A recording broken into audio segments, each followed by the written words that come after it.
Without further ado, it is my pleasure to turn the floor over to your host, Ms. Deb Smith. Deb, the floor is yours. Thank you, Erin, and good afternoon, everybody. Thank you so much for taking time out of the day to join the VHQC move-in call. We just want to go over just a couple of things that we usually go over on all of our calls. We want to make sure that everybody's present and attentive. Your lines are open, just like Erin told you, so please make sure that your lines are muted when you're not talking.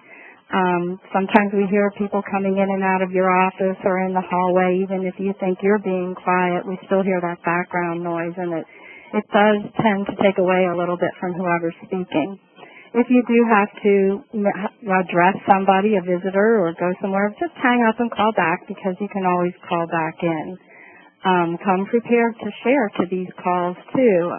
We want to know about your patient and family engagement. We ask you this every time we have a call. Any lessons learned, successes, barriers, anything new that you have that you want to share with everybody, this is your place to do it. Next slide. So I just want to introduce those of us from the VHQC team who are on this call today. So I've told you myself, that's Smith. We also have Carol Whalen. She is the improvement consultant working with the Maryland hospitals. Hi, everyone. On the call today is Jennifer Chang, who is our data analyst, and since this is the quarterly data review call, most of this call is going to be Jennifer's presentation. So hi, Jennifer. Hello, everyone. And Rhonda Fletcher, our project assistant, who keeps us all coordinated at VHQC, and she is assisting Jennifer today at the VHQC office with this call. So hi, Rhonda. And okay, we can advance the slide. So I did want to tell everybody, because we are all friends, we're all working together, pretty much we all know who each other are. I'm working a little handicapped today because down here in Southwest Virginia we have lost power. So that is why Jennifer has graciously offered, and she's kind of been voluntold, that she is running the webinar today. So just bear with us if there are any glitches or somebody falls off the line. That's exactly why that's happened. So I was wondering if we have anybody today who would like to monitor chat. Carol is monitoring along with it, but if there's somebody else who would like to, it's your turn to speak up. Do we have someone who will volunteer to monitor chat? It's just making sure that you read everything in chat and you let us know if there's something we're not addressing. Hey, Deb, we've got 27 attendees on the call right now, so maybe one of our Maryland hospitals will volunteer to help me with the chat monitor today.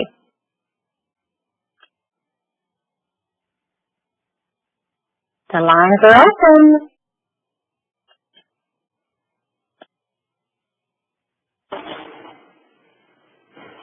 This is Rita at Suburban, and I'm actually having trouble linking into the event. Okay, Rita. Wait, are you online? Are you having trouble getting into the webinar? It just activated, I think. Okay. Okay. It took a while for me to get through today too. I think they have quite a few events. WebEx is a busy company, so we just have to kind of be patient. So this is Susan from Adventist Healthcare, Susan Glover. I'm just looking at a screen right now that says VHQC, leading the way to better healthcare. Is that what everybody else is looking at? No, we're looking at the slides. Should be actually on slide number 4. That sounds like the very first slide, Susan. So maybe a slow connection. It just hadn't advanced for you yet, maybe? I don't know. Yeah. Is there that little ball thing on the bottom that you can click on? I had that same thing happen to me, Susan, and then I clicked on that ball at the bottom and it came up. In your tray? Yeah, at the bottom. Uh-huh.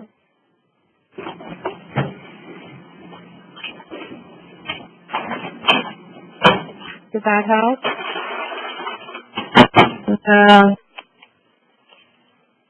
I'm going to try again. So you may just want to go out and come back in. Yeah, I think I'm going to do that. And we have several people still signing on, so it just might have hit at the wrong time. Anybody else having issues like that? No. Okay. Sometimes if you have another access to use, like Google Chrome, it'll go through much better than with Explorer or something else. Okay. Good point. All right. Well, Carol, I think you're going to be monitoring chat on your own. Okay. So we can go to the next slide. So in last month's call, we did the relaunch, and we told everybody how we were relaunching or reestablishing, restructuring our content calls for the year. And we're going to be having these quarterly data review calls. So they'll be every 3 months, obviously. And then in between, we'll be having those small group sharing calls, which I know for the Virginia folks, I have not set up those calls yet. So be patient. I'm going to be sending out a doodle poll, and we'll have our first small group call sometime in March. But the quarterly content calls, these calls that we're reviewing the data, this is the way that we're going to have them set up. So it will be the large group. It'll be both all of Maryland and all of Virginia providers. We will be presenting and discussing our data. We had some issues this month getting our data out on time, so you should have just maybe received it this morning, or you're going to be receiving it this afternoon. And I do apologize for that, because the idea is that you would have gotten your data reports a little bit before this call so that you could have reviewed them and asked questions on the call and been a little more knowledgeable about your own data. What we present on the call is the aggregate data. So we'll be talking about our progress towards our network goals. Hello? Is somebody not on mute?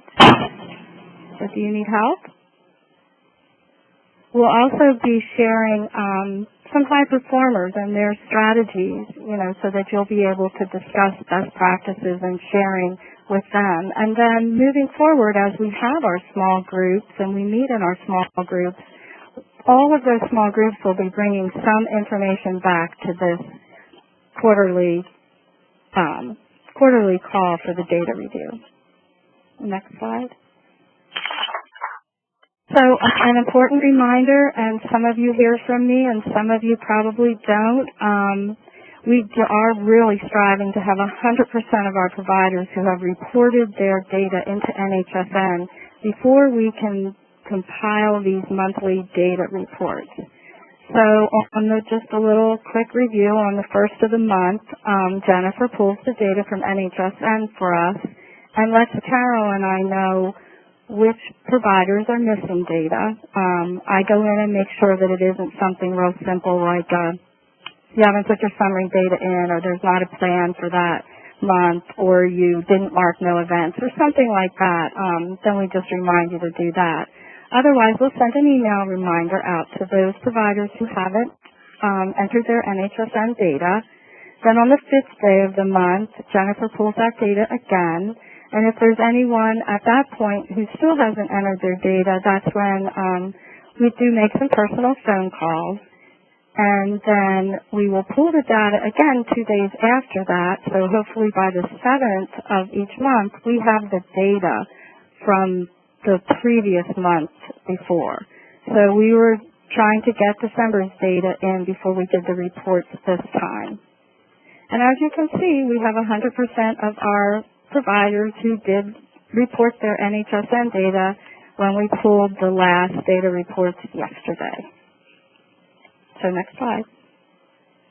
I'd now like to turn the floor over to Jennifer. Jennifer, I really appreciate that you're running the slides for us today and taking care of the webinar, and also I'm excited to see your data review. So Jennifer, the floor is yours. Thanks, Deb. So good afternoon, everyone. I'll just be going over the status of our MVHIN network. now that we have all the data in for this most recent quarter. So like Deb mentioned, you all should receive your data reports by the end of today or tomorrow, which will encompass the calendar year of 2015. So similar to before, the unit reports will come in either individual months or rolling 12 months, which is what the sample hospital has up on the screen. And the quarterly reports will compare your hospital's performance in each HAI to the other facilities in our network. So we thought it might be helpful to start by examining some summary data for our network for each state. So first up, looking at the Virginia hospitals, we organized a table to show the number of observed and expected reductions for CAUTI, CLABSI, and CDI, and with the former two broken down into ICU units and non-ICU units. So the corresponding SIR is then calculated, and also in the table, you can find the national and statewide benchmarks provided for each HAI. We also have there the interim goal that we have for our network of reaching 130% of the national CDC benchmark.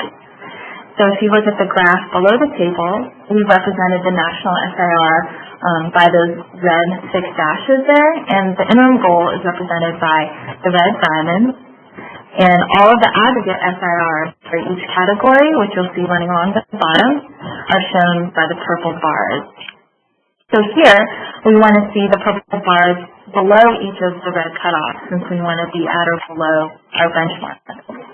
So you can see at a glance that in all areas, we're actually meeting the interim goal for Virginia, but we fall short in just a couple different places as far as staying below the exact national SIR. So in this case, areas for improvement include Class C non-ICU units and the facility-wide CDIF SIR. So Jennifer, this is Deb. I just want to make sure that our participants, our providers who are getting this data know that that interim goal for 130% of the national average is actually our goal for July 31st of 2016. And this will be decreasing as we go along with our contract. So in July of 2017, it'll be 120%. So that's how we're reaching our goal of being at or below the national average SIR by the end of the contract.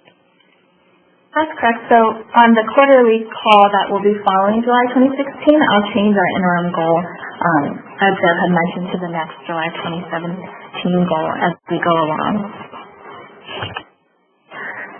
Next, we've seen in Maryland that we're experiencing similar areas in need of improvement, but here Class C needs help for both non-ICU units and ICU units, and they're not quite meeting the interim goal. And our CDIF SIR is still higher here than the national benchmark. We know that these CDC benchmarks are based on older averages and that infections were attributed differently prior to 2015, but we're still pretty close to meeting our targets, which brings us to a regional look. So here, looking at our network as a region, including both Virginia and Maryland, we can see that our Class C SIRs are at 0.614 and 0.713 for ICU units and non-ICU units respectively. And we're comparing that to the CDC benchmark, which is here 0.538. So this actually translates to about 18 infections out of the current 149 that we would need to reduce in our ICU units overall over the course of a year, and about 61 infections out of a current 248 in non-ICU units in order to reach our goal. So you'll see that in your reports as a cumulative attributable difference, and I apologize I didn't include it in this particular table here, but hopefully when you look at your individual hospital reports, you'll be able to see how many infections you need to reduce in your facility. And then for CDIF, our network SIR of 1.043 compared to the benchmark of 0.904 translates to a need to reduce about 313 infections out of a current 2,344 over the course of a year-long time frame or so. So these are all definitely attainable goals for our move-in group as a whole. Jennifer, this is Carol. On the previous slide, could you give me that tab for CLABSI, ICU and non-ICU again? Yeah, sure. So we would need to reduce 18 infections out of, we currently have 149 for the ICU units. And for non-ICU units, we would need to reduce 61 infections out of a current 248 in order to reach the national benchmark goal. And I base this off of just the CDC benchmark, not the interim goal. So this is looking at, the long run, it would be 18 and 61. Okay. Thank you. Good. And finally, kind of moving away from the SIRs, our group is also looking to reduce catheter utilization overall. So our end goal is to have 80% of our units at or below the device utilization ratio mean for the corresponding unit type. So every unit in your hospital kind of has a different individual goal. We're just kind of looking to get below the unit type mean for each of those units. Our interim goal in this case is actually to have 60% of our units meeting their individual targets. So here we're kind of looking at the reverse of what we were looking at in the previous graph, in that we want our green bars to be at or above the red dashed line here.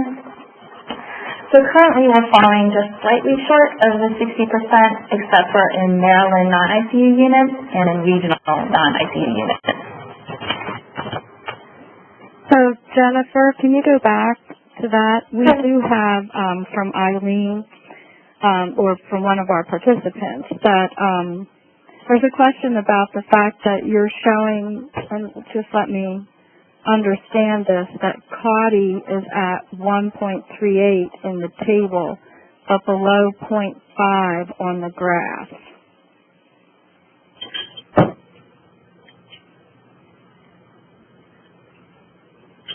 And maybe for Maryland. Thank you.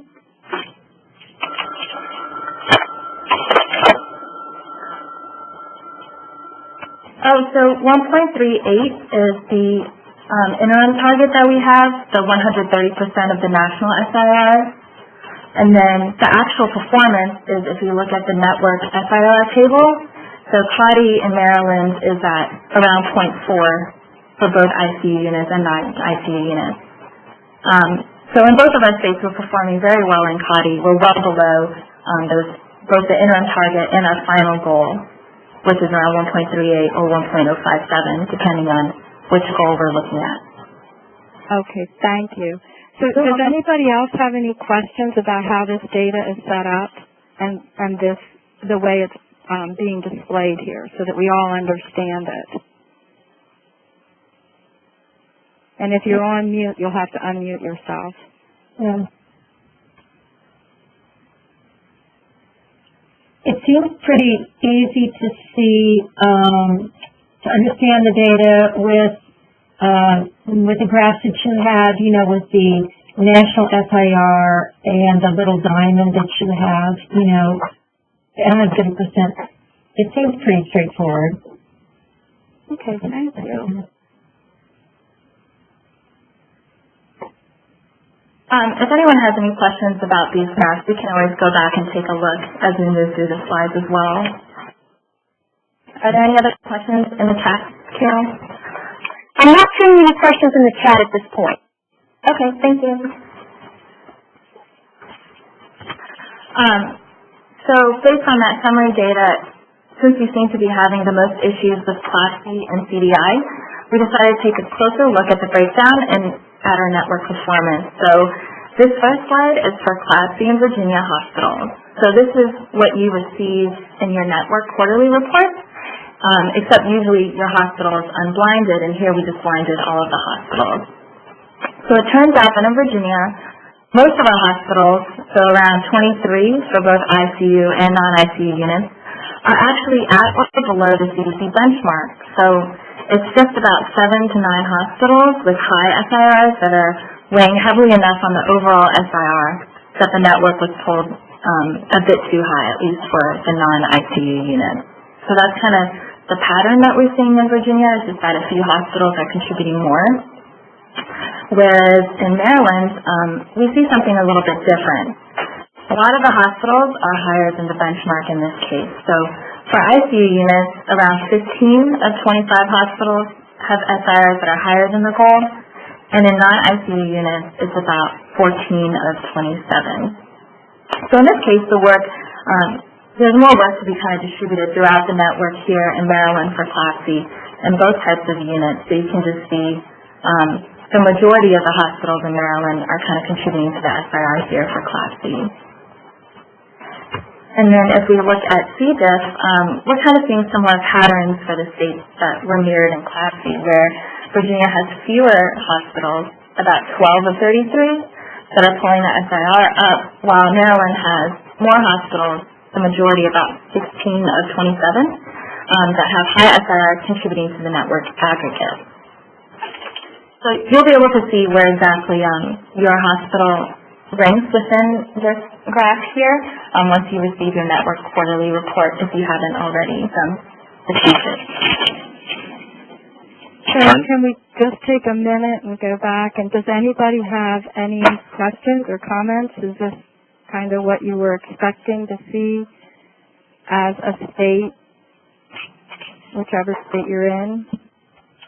Yeah, it would be interesting to see what the difference is, if there is any difference in the demographics of the populations in Maryland and Virginia. Likely there's nothing, but it is kind of interesting to see that there is a fair amount of difference. So is there anything that you guys have obtained, or it's just the data? All you're doing is just giving us the data without any analysis. It's funny you should mention that, because moving forward, Jennifer does have some maps to show us. We are trying to look at those demographics. Yeah. Okay. But thanks for bringing that up. That's great. We're on the right track here. Yeah. Hey, Carol, it's Jean Murray at Calvert Memorial. Yes. Hi, Jean. One of the things that we noticed, we changed the type of testing that we were doing, was having the toxin test and the PCR, and of course, because of the more sensitive test, numbers grew over the next year. So I'm wondering if that might be an impact. Perhaps one state is using one type of testing versus another. Do we have that information anywhere, Deb, in any of our assessments that we've done? I know you have to put the type of test you use in the NHSN. Yeah. Now, that is obtainable. Right, and I'm fairly certain that most of the hospitals in Virginia moved to the PCR testing, like within the last 2 years. And that's what you're talking about, correct? Yes, correct. But we might be able to pull that up, because that's also on the yearly evaluation you all do, the annual survey, correct? Yeah. That asks on there too. And then I think a couple times a year you have to answer it again for C. diff. So we should be able to get that information, yeah. So great idea. Like a percentage of the hospitals in each state that are using PCR. Okay. I know, to add, I know one of our drawbacks is that 4-day window. And looking at our data, we probably over-report by 50%. Wow. Based on the collection day for various reasons. So we're trying to target that particular piece, because that would reduce us by 50%, but sometimes there's situations where they can't obtain it and so forth. So, yeah, in a way, I wish that they had present on admission for diarrhea, because the lab ID event is killing us. Yeah. Now we should have some providers on the line. This is Deb. Is there anybody who can shed some light on this? Because I know quite a few of you did work on that present on admission and making sure the testing was done within the 4 days. Do you have any lessons learned about that? This is Cindy from St. Francis in Midlothian, Virginia. We have Foxicores developed a nursing protocol For C. diff, so when the patient comes in, if they have diarrhea for some reason, other than like they've taken an overdose of laxatives, the nurse can go ahead and send a specimen down within the first 3 days, day one being the day of admission.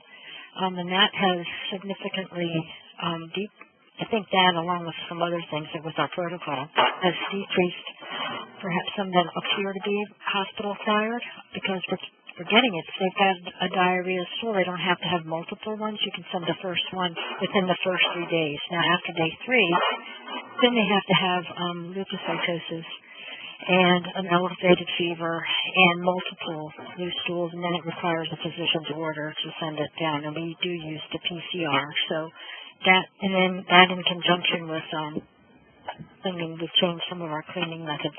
I think that's been somewhat successful with most of us reducing some of our CDR rate. Also, I think when we report it, because we report all lab identified, there's a spot in there for when the patient came in and when you sent us from specimen down. So that's when we're trying to do it in the front end. Because if it comes up and it's negative, it's no harm, no foul. But if we're collecting it and it's positive, then we know sooner. And then hopefully we've kind of cut down some of our hospital-acquired rate. Well, thank you, Cindy. Would you be willing to share that protocol? Yeah, let me check. Sure, I can see it. We have it's an algorithm that we use, but sure, I'll check and I'll see if I can send it out to you all. Oh, that would be great. And if you want to just send it to Carol and Deb, or just to Deb, would you mind if we posted that on the online community for people to go in there and pull off and use?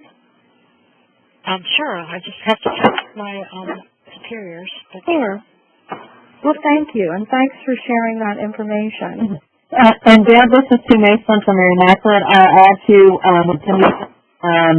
with that, along with that protocol, one of the things that we do is we have a morning safety huddle, and every morning before we go down to safety huddle, we run a report of any ordered C. diff tests that are pending collection or have been collected.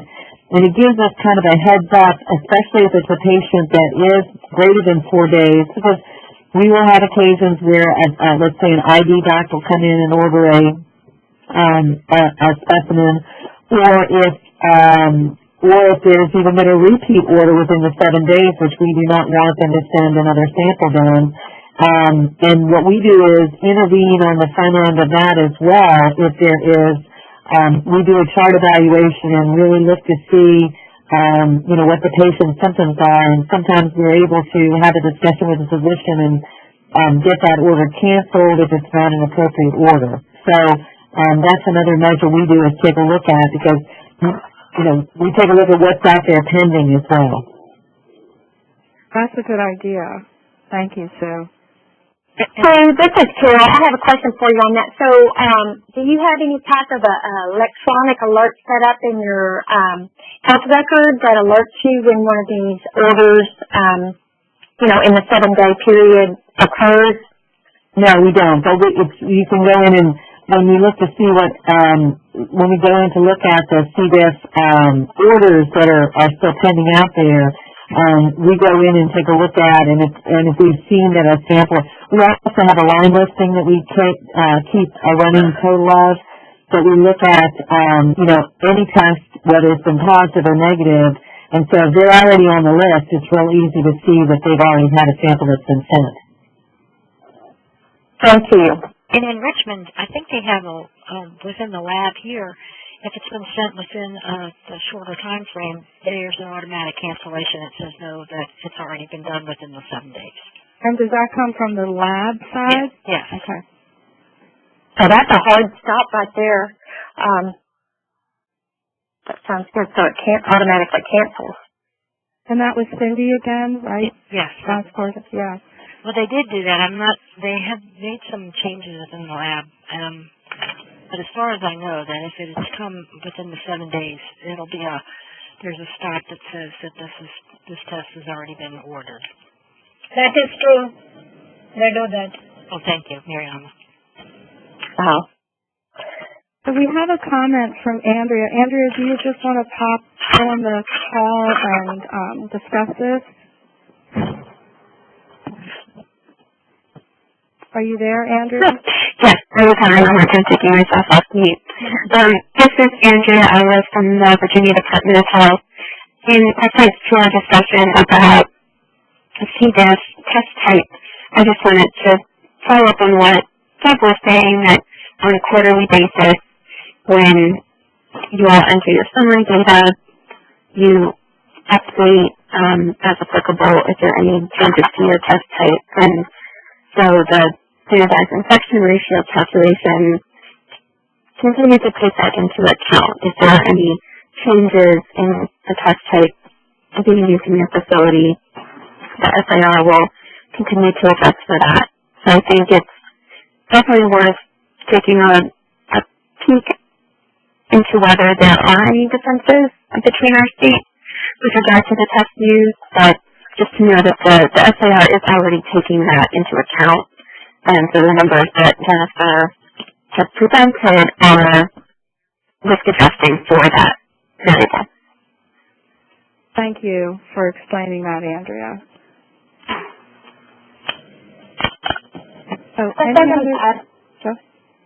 Just as an add-on, Andrea, correct me if I'm wrong, but I think the two adjustment variables for the test type for calculating expected number of infections is based on if your facility uses NAAT or EIA, I think, tests.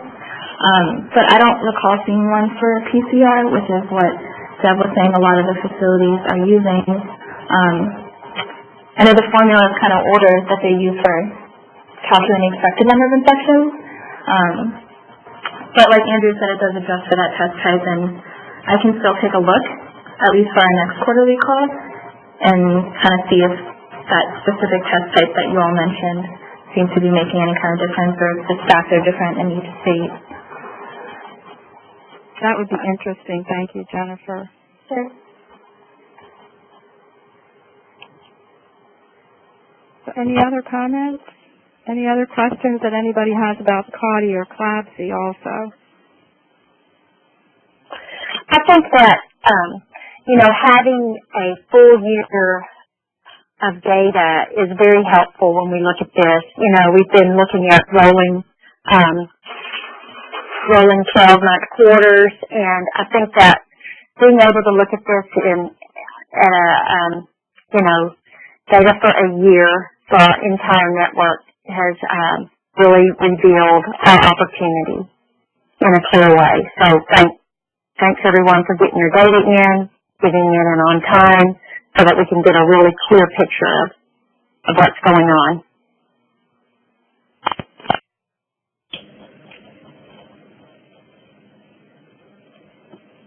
Okay, well, following up on the previous comment about looking at disparities,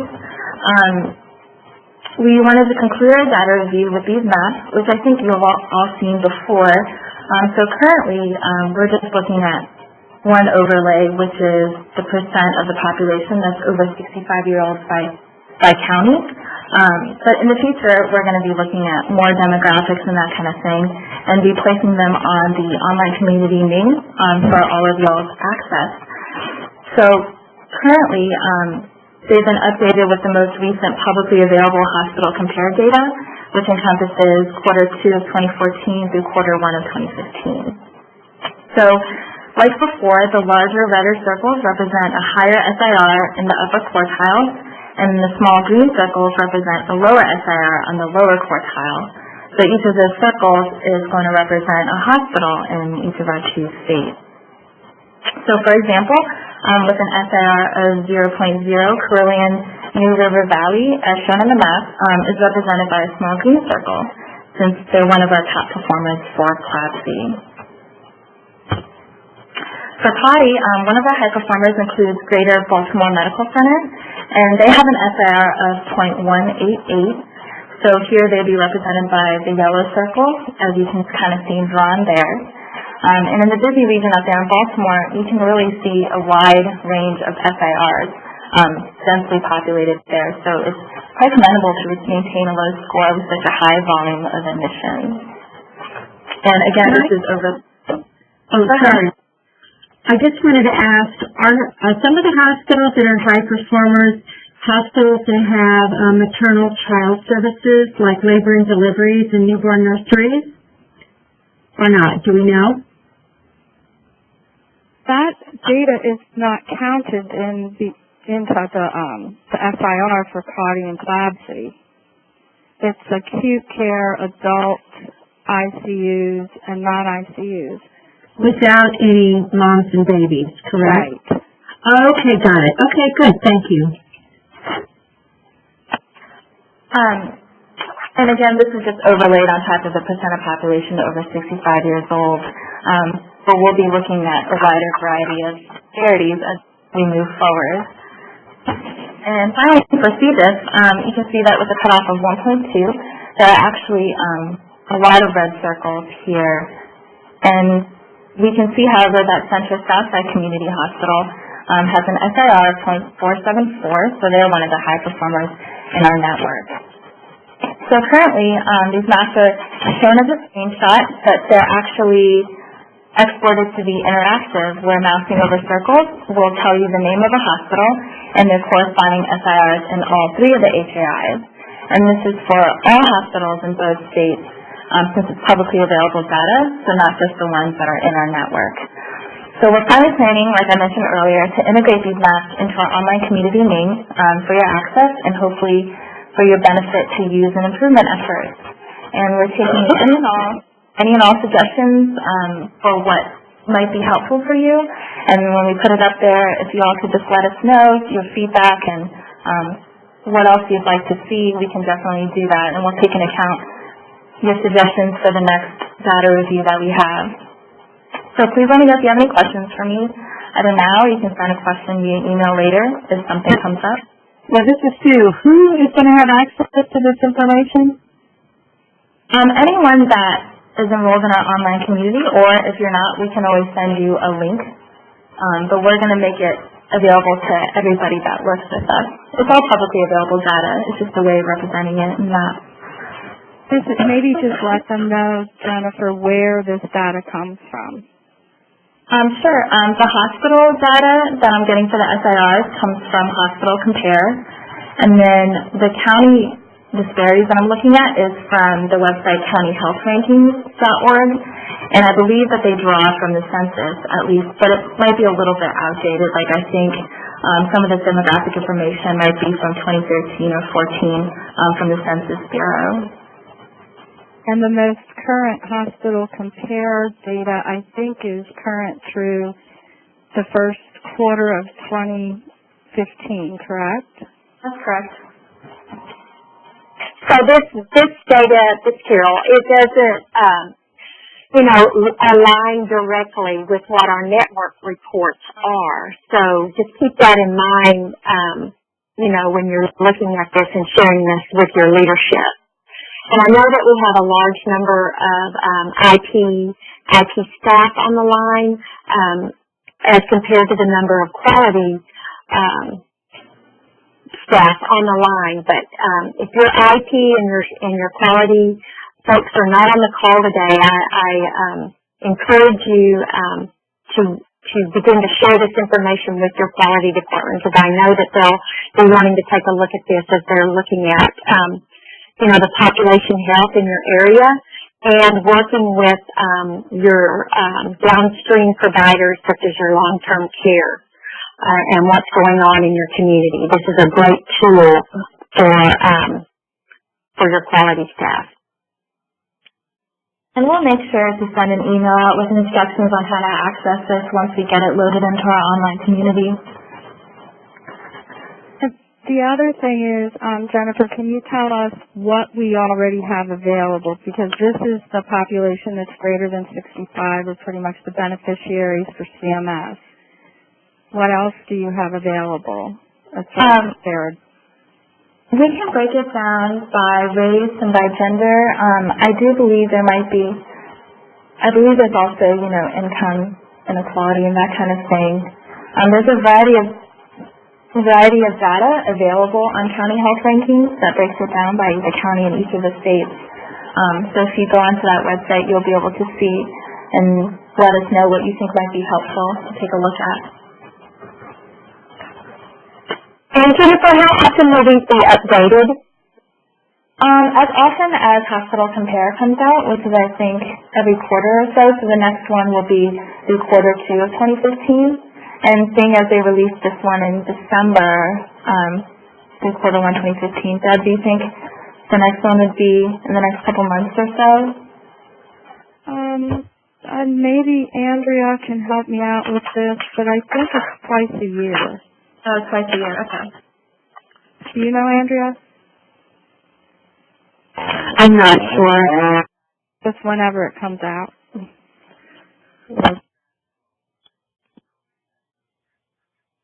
Any more questions about these maps? We'd really like to get your feedback, too, if you think that they're going to be helpful for you. Because for exactly those questions, what's going on in, the area where you might have higher C-def or higher POTI?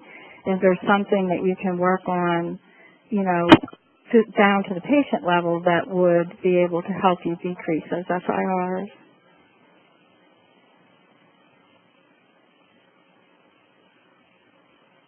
Well, thank you, Jennifer. Thank you. I always appreciate having you on board here so that you can present the data. I think it's good for everybody to know that we do have Jennifer there, and she's always available if you have any questions or anything that we need to drill down for. We can definitely use Jennifer's expertise. All right. Well, we're going to turn the floor over to Carol. Okay, so our next slide is a time to look at, to hear from our stakeholders, any updates that any of our stakeholders may have regarding to what's going on in our respective states. So just looking at the list of attendees that are on the line from Maryland, I see that Eileen Witherspoon is on the line from the Cost Commission. So, Eileen, do you want to give us an update on the HAI Advisory Committee meeting, where that is, and the dates and times? Hi, Carol. Yeah, sure. So it is next Wednesday, February 24th, from 1 to 3 in our offices. That's 4160 Patterson Avenue in Baltimore, Maryland. And there's also a call-in number if anyone's interested. Feel free to shoot me an email. It's eileen.witherspoon@maryland.gov, and I can send that out. It's open to the public. But that's the main update. We will also be updating our website with CLABSI and LabID CDI data in April, and that'll be calendar year 15. So this is great information. Thanks for sharing it. You're welcome. Is there anyone else on the line from any of our Maryland stakeholders that would like to give an update on what's currently going on? Okay.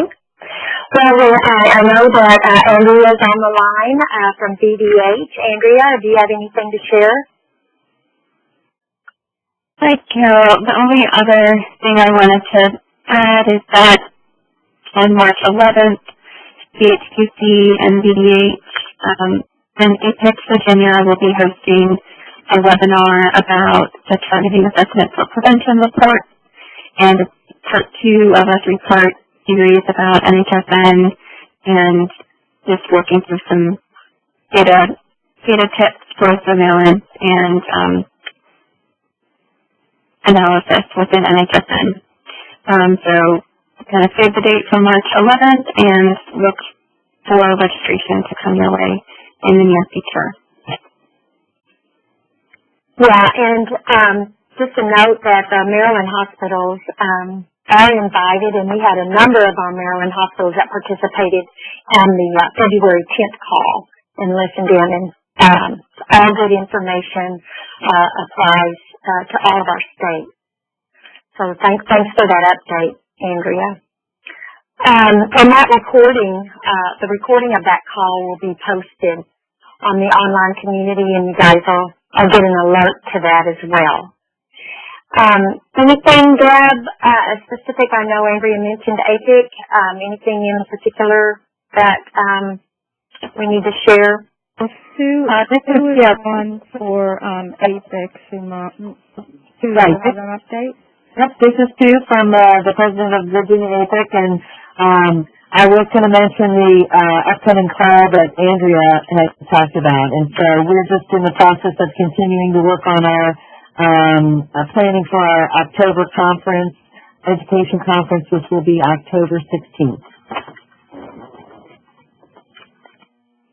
October 16th, okay. So we have time to plan for that.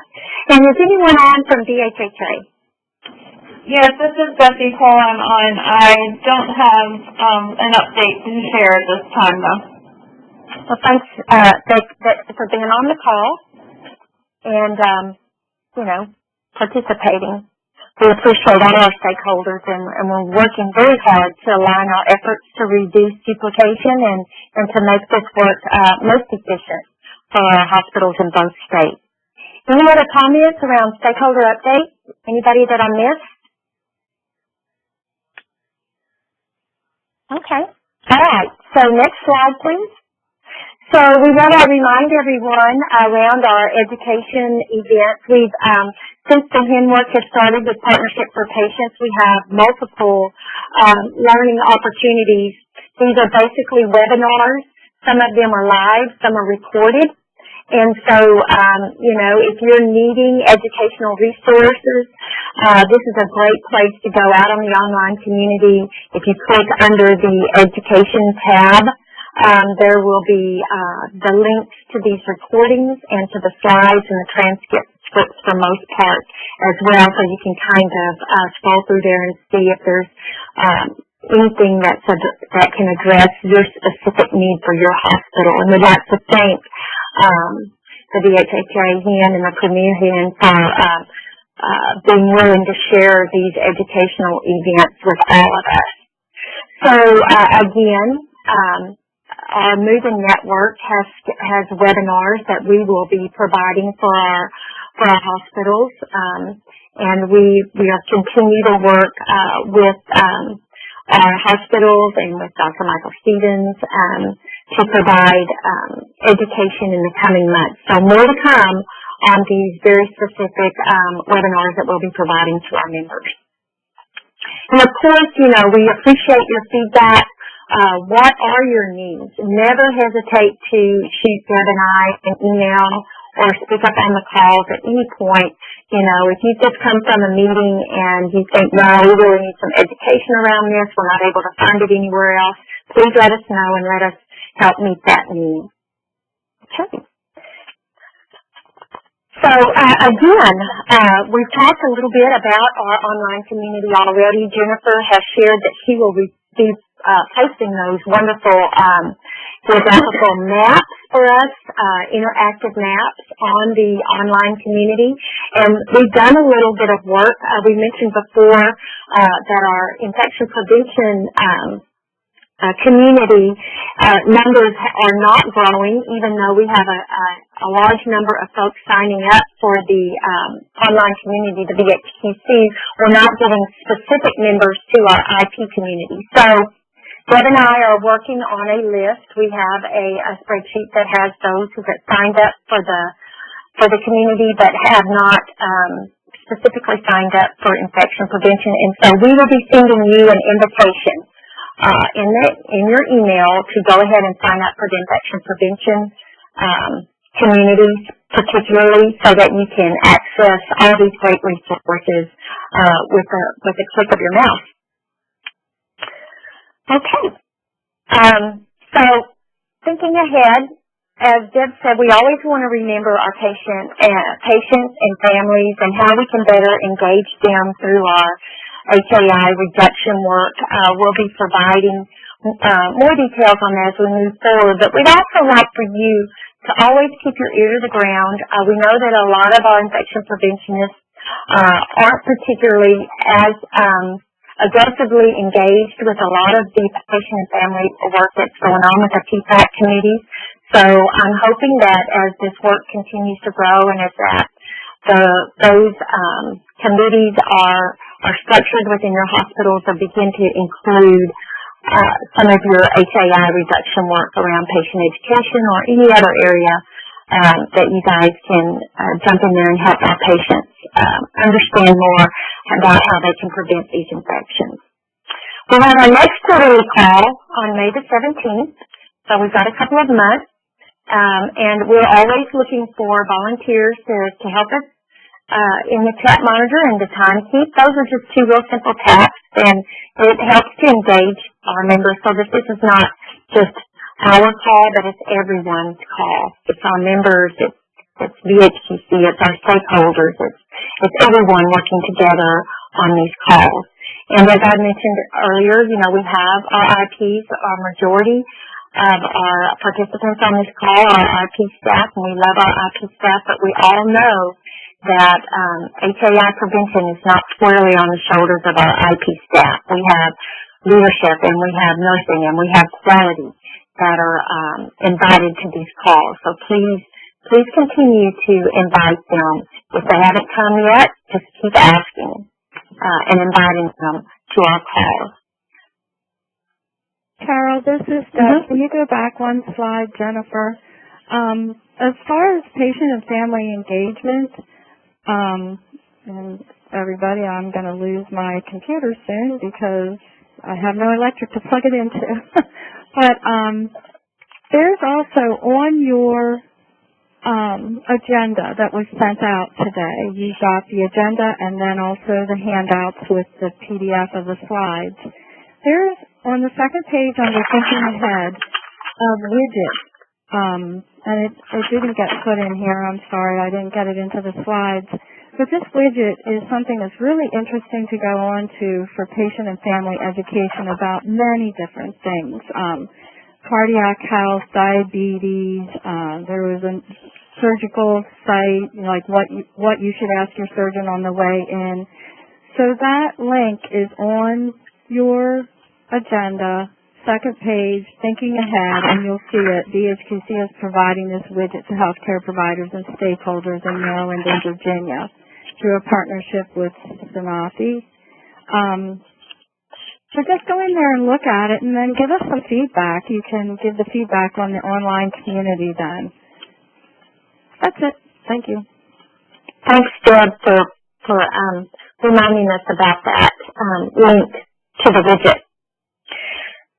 One other thing I wanted to mention is that, you know, on our January call, when we talked about our refreshing of our network, we mentioned our small group calls. And Deb and I have been working to roll out the Doodle information, Doodle invites, just really try to narrow in on when we can schedule our small group calls. So be looking for that from Deb and I in the coming weeks to get your small group call and how we can get those scheduled to where we can get the optimum number of hospitals participating in those in between these quarterly calls. Okay, next slide.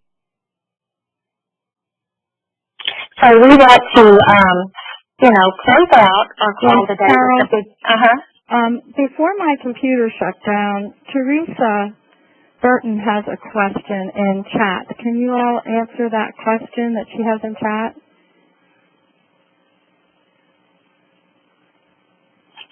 Can you please send the reference citation used to obtain the chart data that you will be sending to the group? Teresa, I'm not sure I understand what you mean by the chart data. Am I missing something there?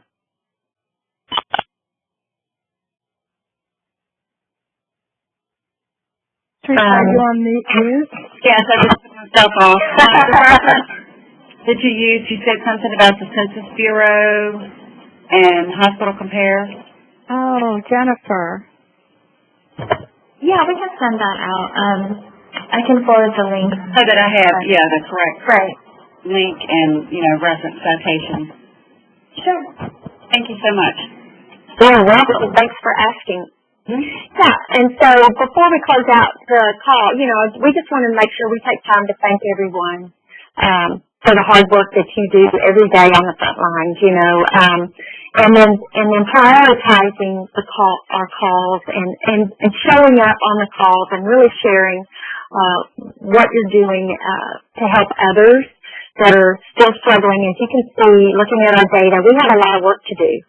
We have a lot of work to do in Maryland, we have a lot of work to do in Virginia, and we have all the other states in the U.S. that are working on this as well. So, you know, we have a wonderful resource and strength of everybody pulling the wagon together in the same direction.